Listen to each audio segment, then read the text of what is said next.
Welcome to the latest episode of our podcast series for financial advisors. Today's episode is Wells Fargo's Barry Sommers on transforming the wealth management experience. It's a conversation with the Senior Executive Vice President and CEO of Wealth and Investment Management at Wells Fargo and Company. I'm Mindy Diamond, and this is Mindy Diamond on Independence.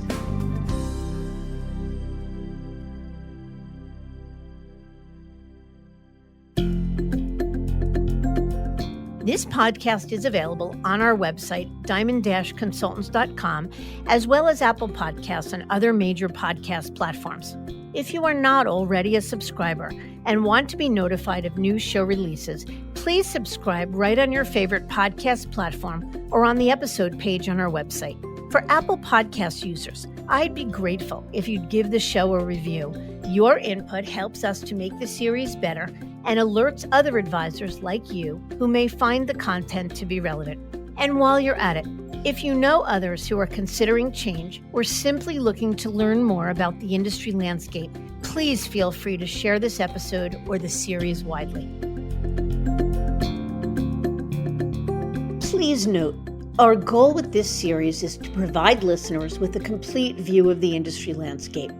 As such, this episode is not intended to be a sales pitch for Wells Fargo and Company. And like many other firms featured on the show, Diamond Consultants may present Wells as an option to advisors considering change when appropriate. This is one of those episodes where we blur the lines around what the industry defines as independence. No doubt, as we've shared before, this series started with the intention of focusing on the independent space, models that exemplify the ultimate in freedom, control, and entrepreneurship. Yet my guest on this episode comes from one of the top wirehouses in the industry. I'm excited to welcome Barry Sommers, the Senior Executive Vice President and CEO of Wealth and Investment Management at Wells Fargo and Company, to the show. This episode is a perfect example of how the industry has evolved, and one of the top wirehouse firms is following their own evolutionary path. The sheer fact that Wells was open to having Barry on this episode speaks volumes. Independence is not unfamiliar to Wells. Of the four wirehouses, Wells is the only one to offer an independent channel. Wells Fargo Advisors Financial Network, or FiNet, a very popular way for advisors to move to independence without disrupting their client experience. The bottom line is that advisor choice is an important aspect of the Wells value proposition. And as Charlie Scharf, CEO of the bank, told an audience at the Sanford C. Bernstein Strategic Decisions Conference in May, the large company advisor model is not the fastest growing part of the segment. It is the independent channels where advisors want to have a feeling of ownership. In June of 2020, Barry joined the Wells Fargo leadership ranks after having served as CEO of wealth management at JP Morgan Chase. His extensive experience includes CEO roles at the Consumer Bank and Chase Wealth Management divisions, as well as JP Morgan Securities. Earlier leadership roles at Bear Stearns and Goldman Sachs rounded out his experience. According to Wells Fargo press information, their Wealth and Investment Management division provides financial products and services through various bank and brokerage affiliates of Wells Fargo and Company, and is one of the largest wealth managers in the U.S. Yet Wells suffered from reputational issues over recent years in their consumer division, which created some challenges for the wealth management business. Challenges Barry acknowledges in this episode. So Barry's job is not one for the faint of heart, and he's on a mission to oversee an evolution of the wealth management division. It's rare access to one of the top of the food chain leaders, an opportunity to hear candidly about the direction of the firm, how it compares to its peers, the value to high net worth and ultra high net worth clients, his perspective on recruiting and the ideal advisor type, the future of the industry, and much more. There's a lot to discuss, so let's get to it.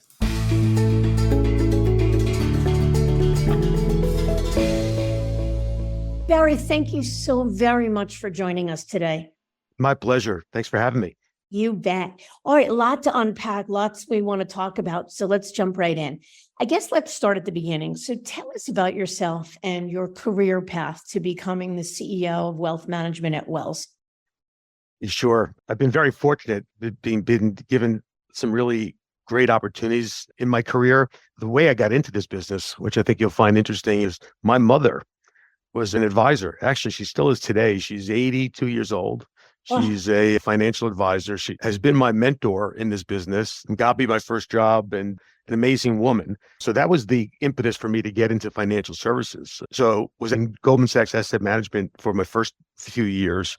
And then a partner left Goldman, which kind of never happened. This is back in 1996, 97, and went to Bear Stearns and took me with them to start an asset management business there. So I did a bunch of different jobs at Bear Stearns, including running the mutual fund business, as well as the institutional sales group, and then eventually went over to run their high net worth business called Private Client Services, which was really a terrific business. Obviously, many issues to discuss with Bear Stearns, but the private client business there was really an important part of the culture, real meritocracy, great place for advisors to work. Was running that business in 2008 when JP Morgan took over Bear Stearns. So I became part of JP Morgan, ran the Bear high net worth business, merged into JP Morgan's high net worth business successfully, which was great. After doing that for a few years, they asked me to go over to the wealth management side at Chase. Huge opportunity to build an investment platform for Chase clients. So did that. Then they asked me to run the consumer bank, which is actually like one of the coolest jobs I ever had, to run the 6,000 branch networks. And then eventually went on to run wealth management, the private bank, the brokerage business, all combined. And then in 2000, it took a year off, which was actually one of my favorite times. Got time to spend with my kids, be on a few boards, and then decided Charlie Scharf, who I've known for a long time, I have a deep amount of respect for, became the CEO of Wells Fargo. He asked me to come and be the CEO of the wealth management business here. So that's kind of my journey of how I got here. I live in Chappaqua. I live in Westchester with a beautiful, loving wife, Linda, and two great kids. Charlie, 18, is going to the University of Maryland in a few weeks, and my daughter, Reagan, who's a rising senior. well, I love it. Thank you for sharing all that. And Yep. a big smile on my face as you talk about your amazing mom, still active at 80 something years old and being your mentor. Because I'd like to think that my sons who are in our business, might say the Yep. same to me. So that's a great thing. I'm sure they would. I hope so. So, question for you. I guess a couple of things. So, you were the top guy under Jamie Dimon. What kind of leader was Jamie? What did you learn from him? How might he have shaped your leadership style? Yeah, well, so I was fortunate. I got to work with some really talented, exceptional people. And, obviously you put Jamie near the top of the list on that. And obviously his reputation as far as being in the details, knowing the numbers, but an amazing ability to get to the facts quickly, and really cares about the employees, the clients, and always just thought about what's the best thing for the client. We're in a client servicing business. That's the most important thing. And we used to always talk about it. If there weren't advisors out there who would talk to clients, we wouldn't have a business. So I always respected that concept of treat people really well, do the right thing, good things will happen. I love it. I love it. So, what excited you the most about joining a company like Wells? I admit I didn't know what to expect when I started talking to Charlie. I always competed against Wells when I ran the consumer bank. We used to run into the branch network, and obviously in the wealth management business, Wells has a big presence, but didn't know what to expect when I got here. And obviously Wells has gone through a very challenging time in the press around some of the issues they had in the consumer bank and the reputation, and which really affected wealth management here. I mean, it affects all businesses, but particularly wealth managers. It was a big issue. When I got here, what I saw is this amazing institution that goes back. It's got amazing tradition, amazing history, and has all the right pieces. And what I mean by that is has a big balance sheet that we use to help clients on a regular basis, an investment platform. And again, I have a deep amount of respect for my competition, but I would say our investment platform in terms of capabilities is just as good as anybody's. And the third part it had, which really appealed to me, was we had a few different distribution channels. We have a distribution channel where we have about 2,500 advisors who do the important job of working with our consumer banking clients and talking to them about not only deposits and savings, but investments. It's a huge opportunity for us. The second business is the private client group, which is your traditional 8 to 9,000 that looks a lot like some of our competitors' commission-based business called private client group, an exceptional business. And then there's a third channel, which I really believe is a massive value differentiator for us, is the independent channel. And Mindy, you probably know better than anybody. We've seen this migration over time from your traditional wirehouses to more of an independent platform. And from my perspective, advisors are going to make that migration if it's the right thing for themselves and their clients. And we have a situation here where you can seamlessly move from any of those channels without having any customer issues, right? So think about the independent strategy as you get everything you get in the Wells Fargo traditional business, like the technology, the infrastructure, the balance sheet, the investment platform, and an opportunity to run your own business. And there's a couple of different flavors. We have something called FiNet, which you use our broker dealer. And then we have a business that just does business with registered investment advisors only. So we're like, from my perspective, the only firm that has all this channel optionality. And the way I view it as over time, advisors will make that decision, what's the best model for them. And if they do choose to go independent, it's nice to have that option here that you could seamlessly move it to anytime. So a couple of questions about that. Thank you for sharing that. So one, the term seamlessly move from one channel to another. I know for a long time, Wells charged a pretty hefty tariff to an advisor who was part of the private client group that wanted to move to FiNet. I want to say it was something like 15% of revenue or something of the sort. Is that still the case? And is it truly seamless? Yeah, it's truly seamless. So when you think about when I got here, so you had these different channels and they kind of all operated as unique businesses. So like the independent business had their own infrastructure, the private client group, and the premier. One of the first things we did is kind of took down those walls and created one big business called the Client Relationship Group under one person. We then looked at our independent platform, and instead of charging tariffs and creating obstacles to slow the movement down, we actually did the opposite. We significantly increased our investments in operations and technology around the independent platform.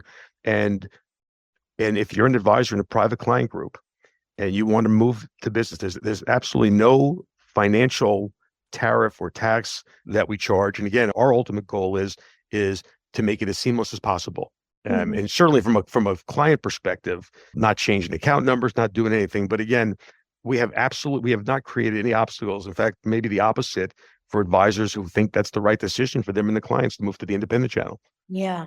Well, that's a good thing because you are very right that from an advisor perspective, advisor choice and the optionality to join as part of the private client group, perhaps because you've got a senior advisor that is soon to retire and not ready to go independent, or because you have significant unvested deferred and you need transition money. So for right now, a move to private client group makes sense. Yeah. But the optionality to slide into FiNet seamlessly is a great thing.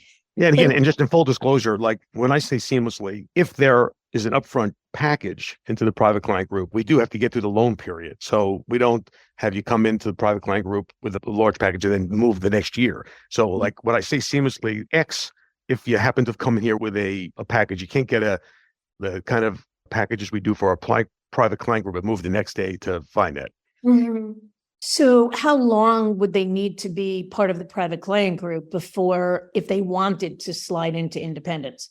Well, again, we try to not be as rigid. We deal with it on a case-by-case basis. But if you're coming here in the private client group and getting one of our traditional packages, which is a significant upfront package and back ends, you do need to stay there for that tenor before you move over. So what we've talked to a lot of people about, and we've been very successful recently attracting some of the most talented advisors, is they're not sure what's going to happen in the future. So they come over to Wells, move your business over, access to the balance sheet, the investment products, move your clients over. And 7 to 10 years down the road, the ability to move to independent is a great option to have. And what we're finding really is people are very comforted with the fact of coming in initially into PCG, like what they're used to, and then getting to know Wells, moving their clients over, and then again, down the road, a move to independent, if it's the right thing to do, that's the strategy. Yeah, I agree. And a popular one. Yeah. I want focus for a second. I was going to wait to ask you this question until we talk about recruiting at Wells, but you mentioned obviously the challenging issues that wealth management faced as a result of the issues with the consumer bank.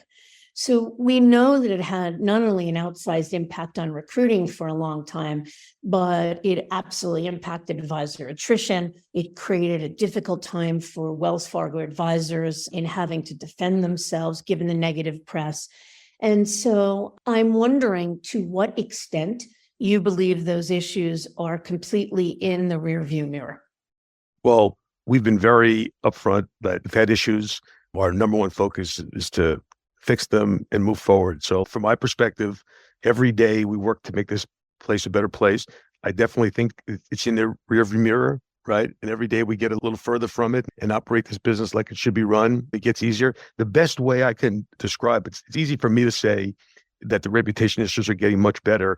I will tell you this, the best indication from my perspective that that's the case is amazing results when we hire people. We've had a couple of very large teams, and within 6 months, 100% of their books move over. So it still may come up in a conversation with your client, but we help people put the problems in perspective. But again, amazing performance of the hundreds of advisors who have joined us in the last couple of years in moving their clients over. And as we know, in this business, the advisors are the most important part of the equation. And so they can come here, have full access to this place. And so we haven't seen, I do really believe it's in the rearview mirror. And we're talking to, again, the most talented people in the business who maybe a few years ago, when it was still a little closer to some of the issues would have been tougher. We're really seeing no obstacles now to go and speak to some of the best talented people on a regular basis. Yeah. One of the things about that is that a lot of advisors say to us regularly, I may like Wells, but I never want to work for a bank again. And they may say that about Merrill as well, or UBS as well, or many bank-owned firms. So how does the fact that there is such a close connection, obviously, between the consumer bank and Wells, how does that affect advisors as they think about recruiting, as they think about joining Wells?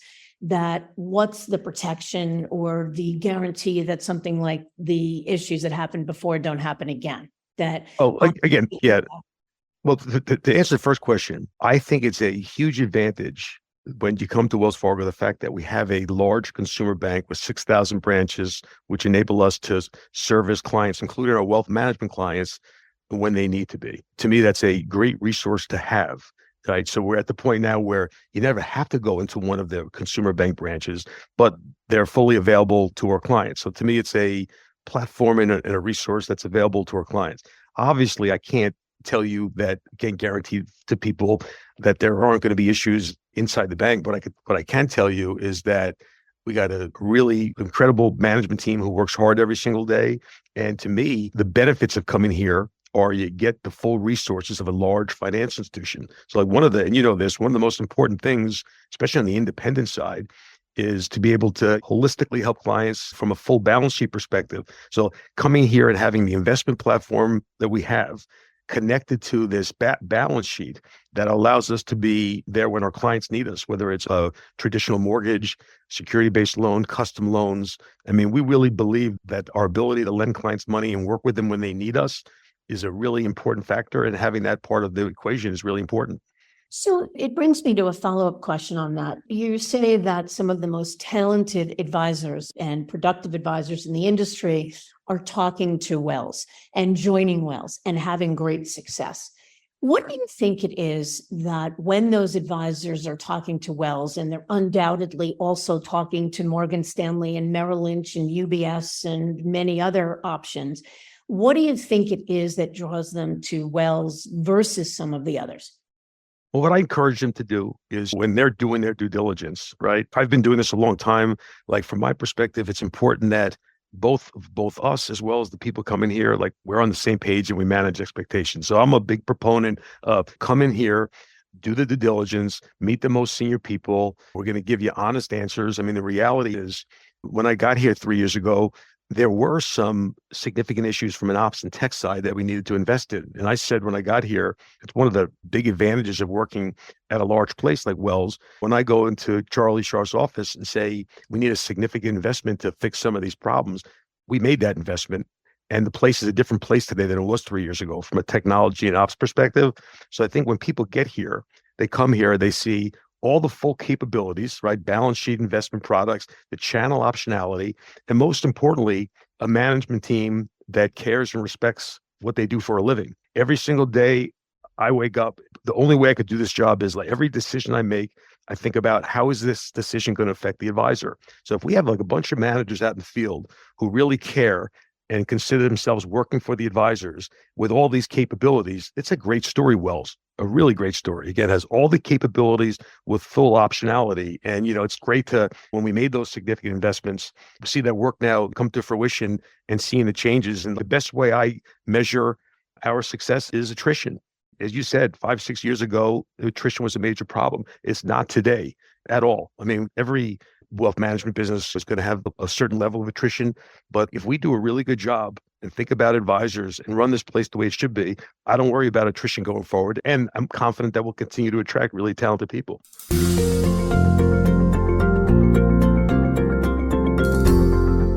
So I loved what you said. I personally, you, Barry Sommers, wake up every day and think about how I can help make this place better. What value can I add? So it begs the question, what do you believe are the most important aspects of the role of a leader of a wealth management firm, the roles that most impact advisors? What's your biggest responsibilities as far as advisors are concerned?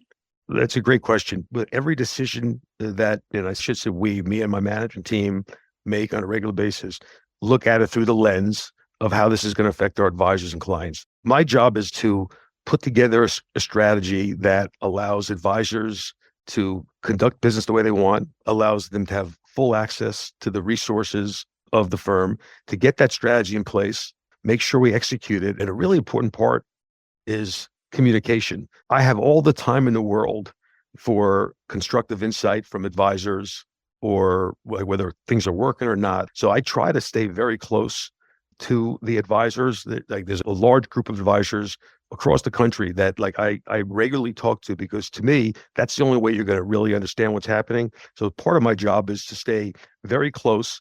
And the reality is we have this great place, but we needed to get the friction out of it. So I just want this to be a place where advisors can help their clients. And it's a place where you can get stuff done. And for a large place with over 200,000 people, it's amazingly flat. And I think if you spoke to advisors or managers, they'll tell you we operate like a much more smaller, flexible, nimbler company. That's a big part of my job.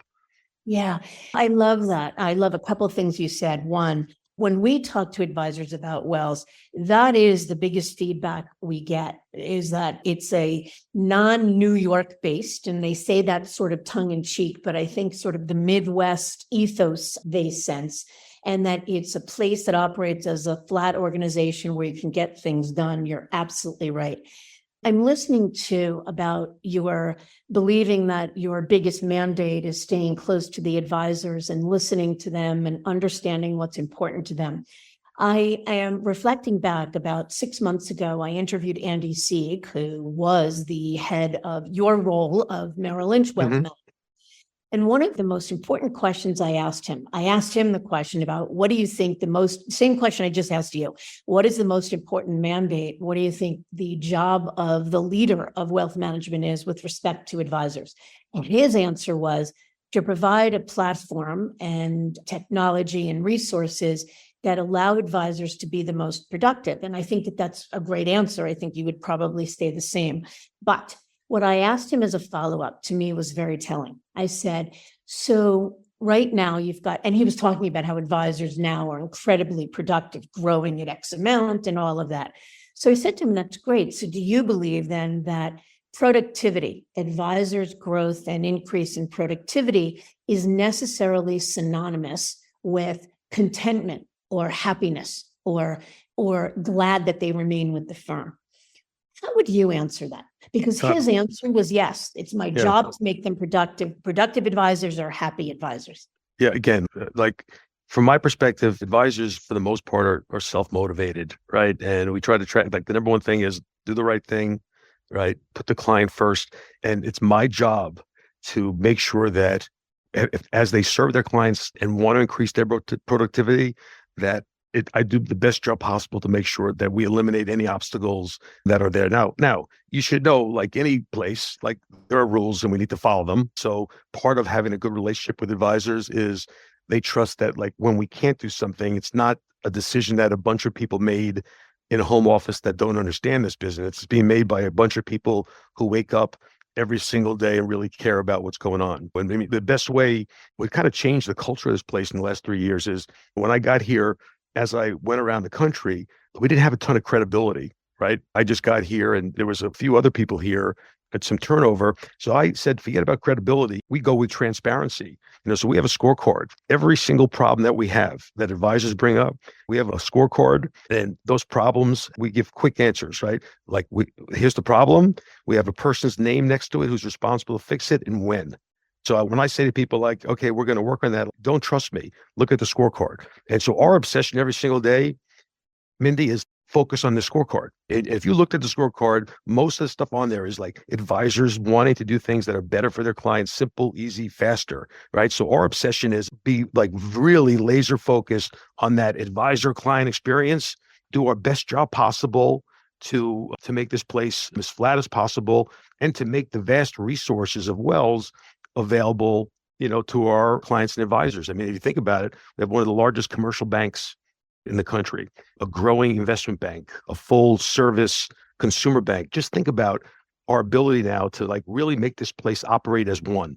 And whether it's working with investment bankers, I will tell you that the relationship that wealth management has with the investment bank here, and this, by the way, was in place before I got here, amazing. The person who runs the investment bank, John Weiss, actually ran wealth management before he ran the investment bank. So I have a partner in the investment bank who understands, appreciates our business, and our ability to like work with clients from their corporate side to their personal side is a great advantage for us. So you mentioned that you stay very close advisors. You're very open to hearing advisors' feedback and laser focused on tending to it and being transparent about it. Because I will digress for 1 second. What I said to Andy Sieg of Merrill in that interview was, as from where I sit and the privilege and pleasure I have of talking to top advisors every day, not just at Merrill or Wells, but all over the country, is that productivity is definitely not necessarily synonymous with contentment, because in a world where there is so much competition for top talent, and essentially platform and product and technology is largely commoditized, which means that an advisor can do his job just about anywhere and do it well.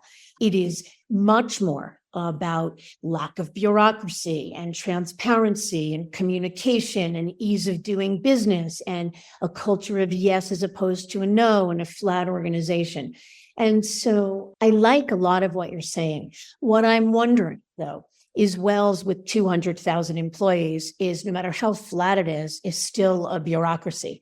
So when you get feedback from these top advisors about what's bothering them, and it has to manage the lowest common denominator to some degree, what are some of the biggest issues these advisors bring up, and how likely are they to be met with, yes, we're going to change that?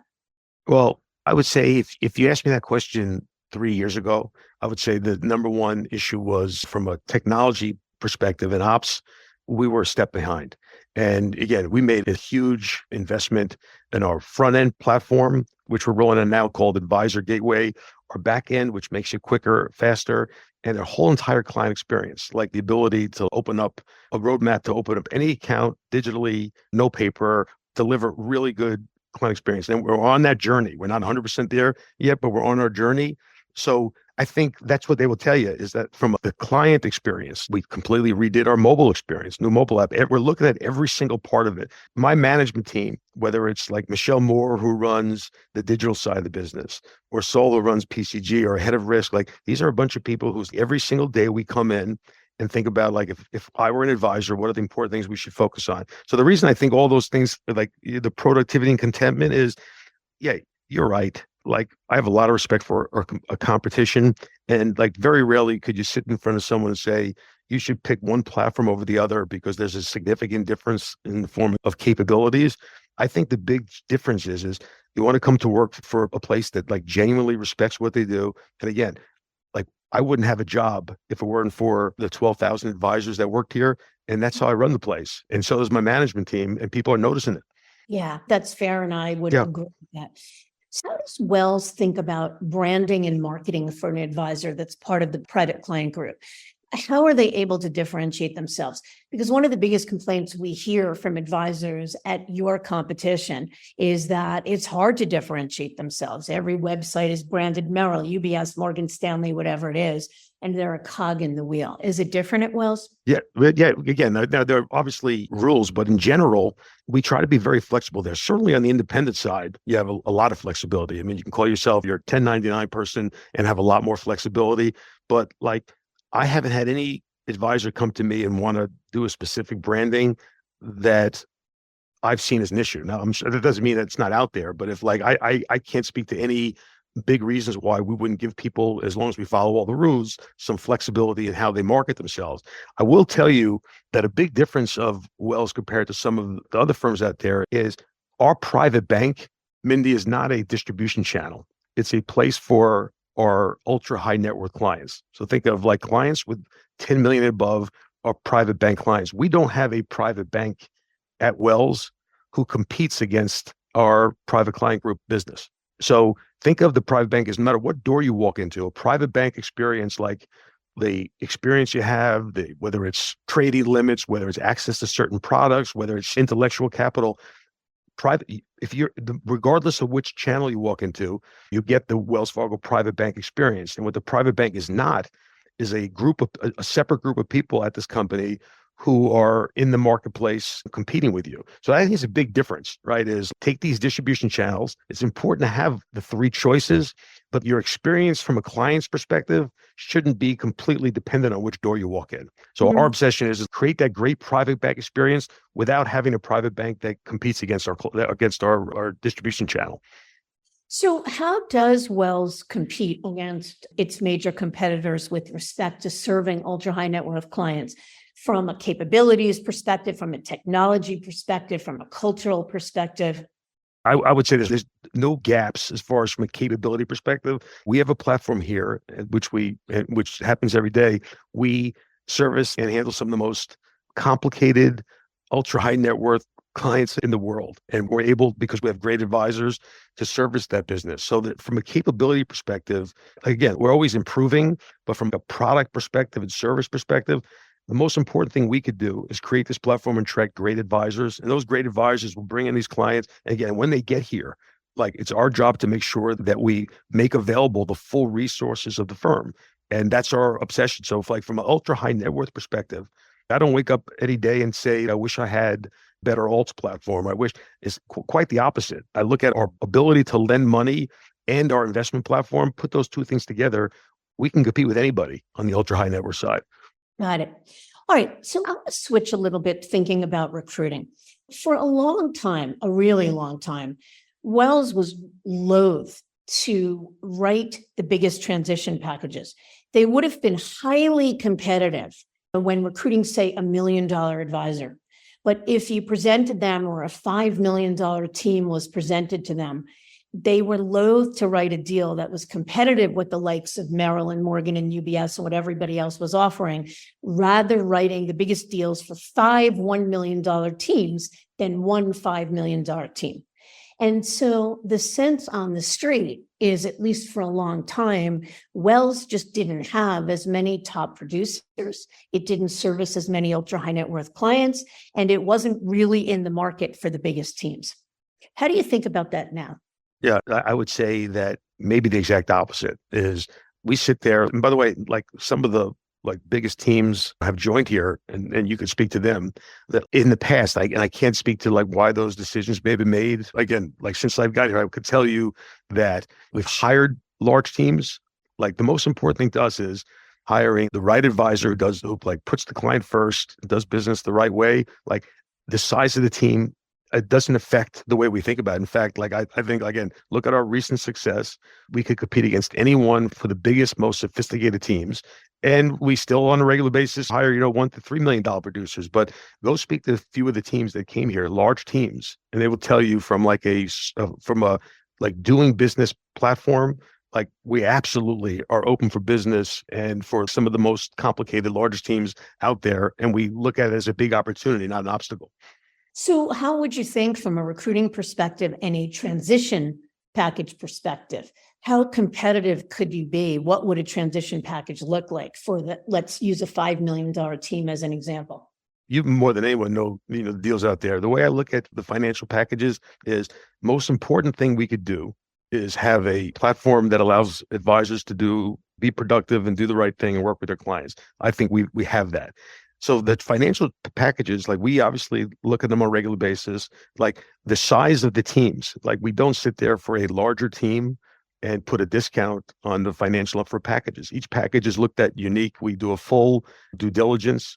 I think probably the riskiest thing that we do every day is attract people. We have to make sure we hire the right people. So we have a really diligent process to make sure that we hire the right people. But there's no reason why a very large team wouldn't get the same type of initial upfront package that a $2 or $3 million team would make. We don't discount it because it's a larger team. We look at each book a little uniquely, depending on a bunch of stuff, but we have by far, and we can compete with anyone from a package perspective, a transition package perspective to come here. So from my perspective, there's no reason why we shouldn't be competing with anyone who's made a decision to move. We're in front of them and have a really value story to tell them. So we are regularly seeing other firms writing deals that start with a 4 handle, meaning 4 times trailing 12. Obviously not all up front. Obviously, much of it is back end loaded based upon pre-agreed asset and production hurdles. But could you see yourself, or have you been competitive to that degree for the right team? Yes. Great. Okay. That's what I wanted to hear you say. Okay. So let's move on now to this multi-channel approach. We talked about at the beginning that Wells has always prized itself as offering advisor choice and been a leader in allowing advisors to go independent. A lot of the other firms, the likes of Morgan, Merrill, and UBS, we know have toyed with the idea of launching an independent arm, but came away deciding not to do it because their belief was that it would cannibalize the private client group. What would you say to that? I look at it a little differently, that instead, if that's where the business is moving, I think it's like really short-sighted to not create it and hope that this slows down. Like from my perspective, that migration to independence like will continue to increase over time. And it's really important that we operate this place like the independent platform is a world-class place where you can get anything, all your business done. So like people say to me all the time, don't we make less money when somebody moves to the independent channel? Now, the answer in most cases might be yes. The economics are different. But remember, from my perspective, if we didn't have that, they'll go somewhere else. I don't sit there and try to create obstacles and not create it hoping that people don't catch on. From my perspective, if it's the right thing for them and their clients, they're going to make that move. And it's my responsibility to make sure that we have the platform in place that if they make that decision, we can seamlessly transition them. And that's what we do. Yep. I couldn't agree with you more. I think you're absolutely right about that. And I think that one of the biggest reasons that your competitors are seeing a lot of attrition is because their advisors want more freedom and control. They don't even necessarily need to be independent. They don't care so much about hanging their own shingle and being a business owner, but they want more freedom and control and want to keep more of the pie. And I believe it's my belief that if the big firms, the other big firms, don't do a better job of figuring out how to give that to the advisors, they're at risk of continued attrition, particularly amongst the biggest teams. I couldn't agree with you more. And think about what COVID actually accelerated this. I think if you and I had this conversation 10 years ago, we would say, okay, going out and finding your own real estate and operate your own business is a real pain. The reality is it's not so hard. Once people get over the fact of, can you find space and operate your business? Like in some cases, those people are able to do it more effectively and efficiently than larger places. So like they have the independence to be able to run their own business, right? And like with a significant economic difference in how we work with each other. And again, I do think that it's the fastest growing channel over the last 3 to 5 years, and that migration will continue. And when it does, we're in a great spot. Yeah, I agree with you. So let me go back to something we talked about. You use the word, it is seamless for an advisor to slide from PCG, private client group, to FINET, the independent channel. But what's confusing to me and many folks familiar with Wells is that we're hearing stories that there is a long, in some cases, 2+ year waiting list for advisors to slide from one into the other.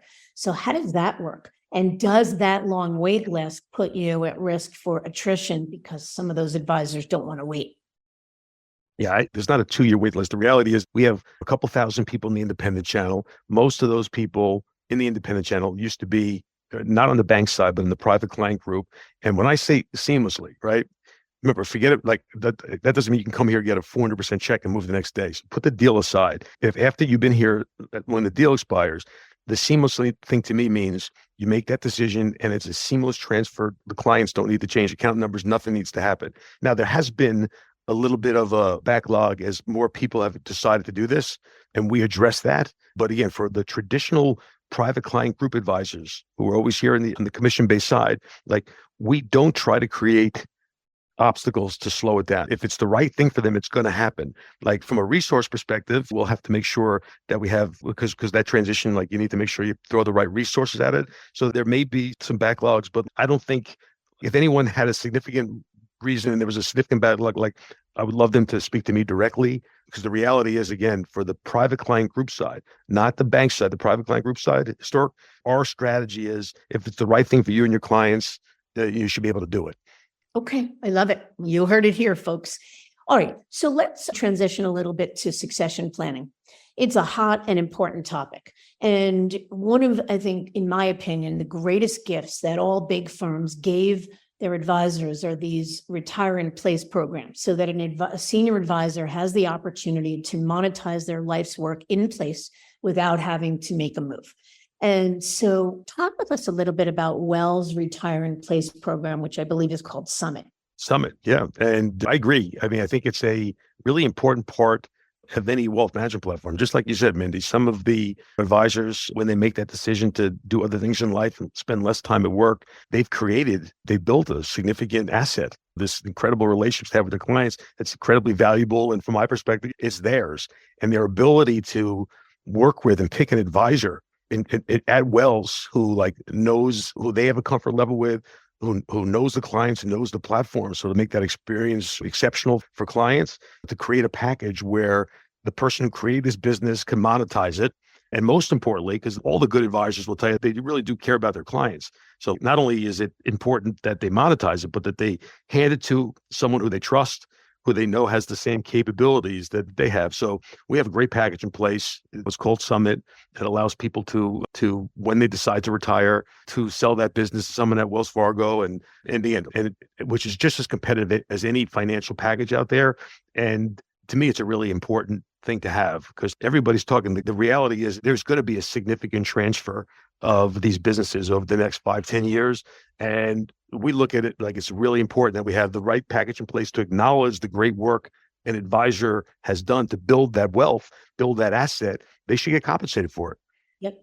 So there's a lot of belief, though, that those programs, not anything to do with Wells Summit, but all of them, Merrill's CTP and UBS's Alpha and Morgan's FAP, which they're the name of each of the firm's Retire in Place program, that they're great for the senior advisor, but not necessarily great for the next gen inheritor. Why? Because the next gen inheritor is paying for the business out of his or her own funds, and they're buying a business that they don't own at the end of the day.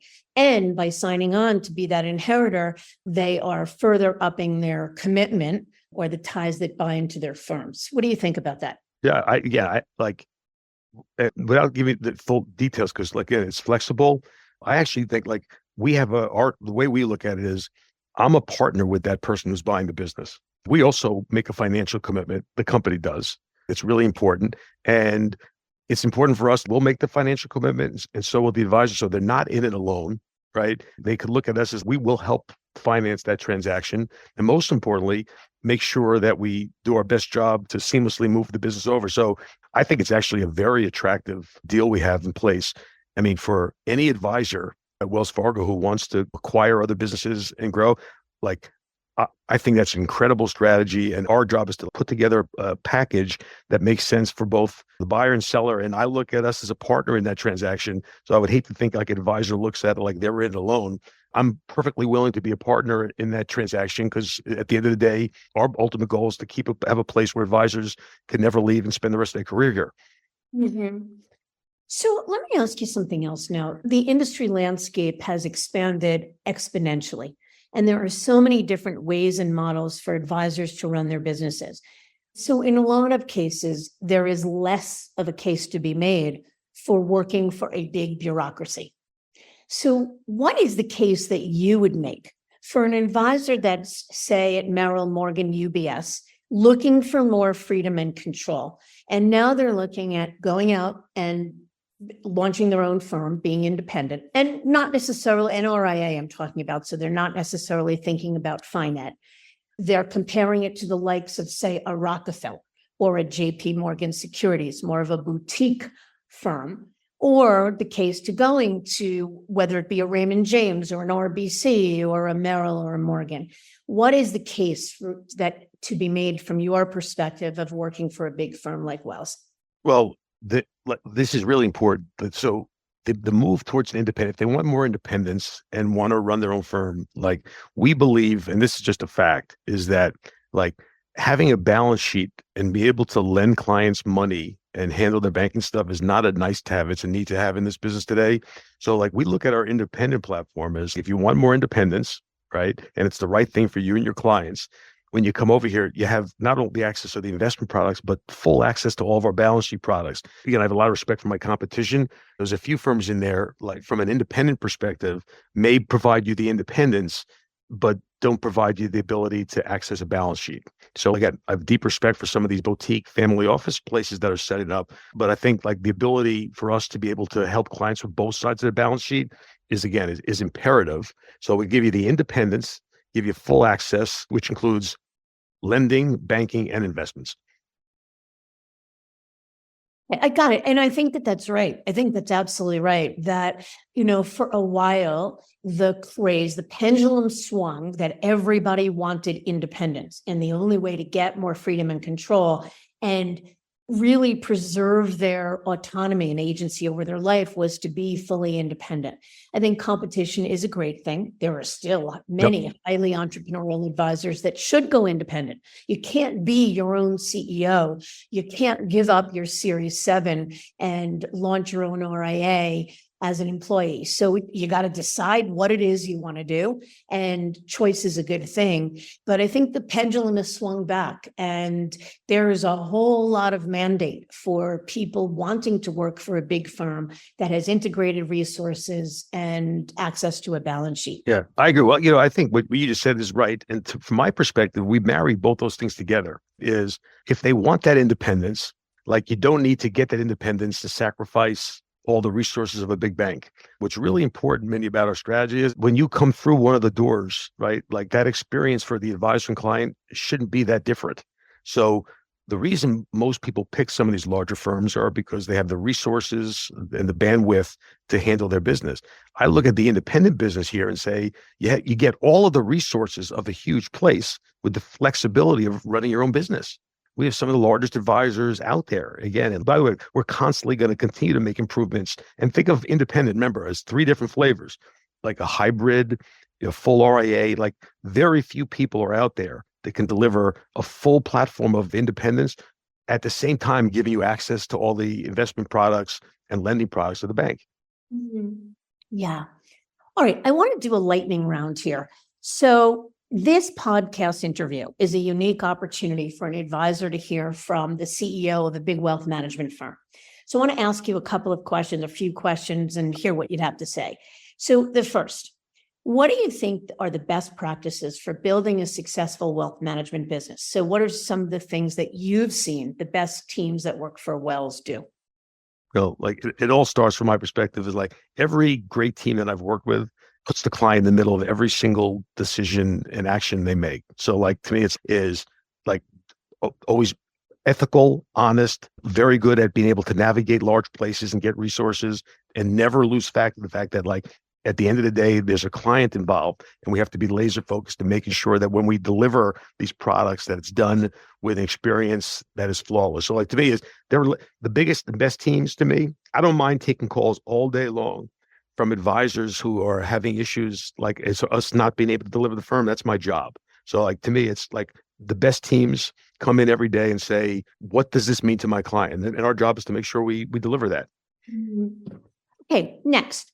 What are your thoughts about staying with one firm for the whole of one's career versus making a move, whether it be making a move to trade up, whether it be making a move to monetize the business at some point mid-career, whether it mean making a move to slide from being an employee to independence? What's your thought about that? I have a lot of respect. Some people have made the decision to stay at the same company for long periods of time. From my perspective, there's no like right way to do it. I think if you're an advisor, the most important thing is what's the best platform for you being able to service your clients. And if over time, like there are options available that weren't there when you made your last decision, or as the world changes, right, which it's changing, like no one says that, like, while it's very admirable to stay at one place for a long time, but it's also important to be open and to understand other platforms because the business has changed. So to me, there's no right way to do it. At the end of the day, if it's for the right reasons, meaning it's the right place for you and your clients, you should have the flexibility to move because the world has changed. Yeah. And I would say the same. I would say the Yeah. same. I think sometimes what's right for someone when you join a firm 10 years ago, as the world evolves, as your business evolves, as your clients' needs evolves, and as the firm evolves, you need to always be sure that your needs and your clients' needs remain congruent with the goals of the firm. Totally agree. Yeah. Okay. What's the next big thing for the industry in your mind? Well, we talked a lot about this optionality of migration. I really do believe that you're going to see that trend continue. I think the big thing in the industry is like, as you mentioned this, I think you're right. Like from a product perspective, it's been commoditized, but it's really important that you have the right intellectual capital. And what I mean by intellectual capital resources is we have what we call Wells Fargo Investment Institute run by Darryl Crunk, like who's constantly out there providing timely information, actionable ideas. So the best next thing is provide all the resources on the banking and lending side with the ability to have optionality as the people's business change. That's where the business is headed. So I sit here today and say, like, let's build that platform that allows flexibility, because I do believe that's going to be really important. And that's where I think the business is headed. And how about the next big thing for Wells? Listen, a lot of people ask me, how many people we want to hire. From my perspective of the wrong way to run this business. The next big thing for us is every single day get better.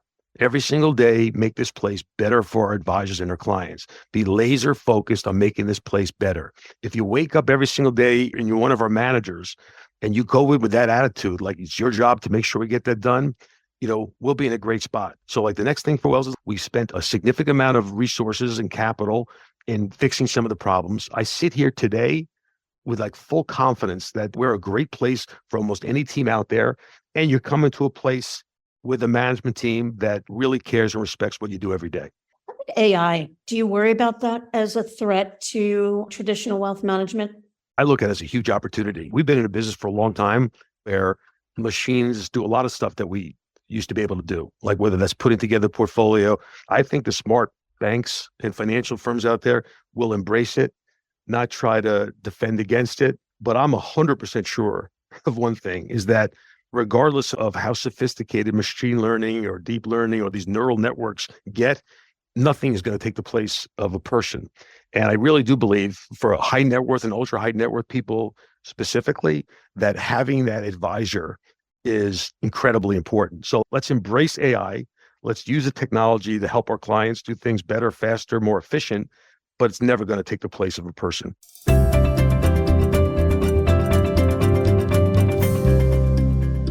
Here's my final question. What keeps you up at night? So if it's not worry about the threat of artificial intelligence, what keeps you up at night? People ask me all the time, what's the riskiest thing we do? Like to me is we have to make sure that we're constantly attracting only the most talented, experienced people. And we don't try to fill seats. Every time we hire someone, you're assuming a risk. So what I work with my management team on a regular basis is let's keep that bar high. And if we're really focused on creating a great place for advisors and clients and really diligent in how we select them, really good things will happen. And by the way, when you make a mistake in one of those decisions, you react quickly and get rid of it. So I every day come in, I sleep well very night. I'm actually I've never been more excited about the next 5 years. I really mean that. I think we have an incredible opportunity here with all the resources you need, with a management team that cares, who understands his business with real scale and full optionality. So I'm really excited. Well, I'm excited too. This has been delightful, Barry. I'm grateful for your time. I look forward to working together, to seeing this all play out, and certainly wishing you and your management team continued success. Well, thank you. You really have turned things around. I'll give you that for sure. Yeah, well, thank you, Mindy. You have an incredible reputation. So congratulations on building a great business. And I appreciate you taking the time today. Thank you. My pleasure.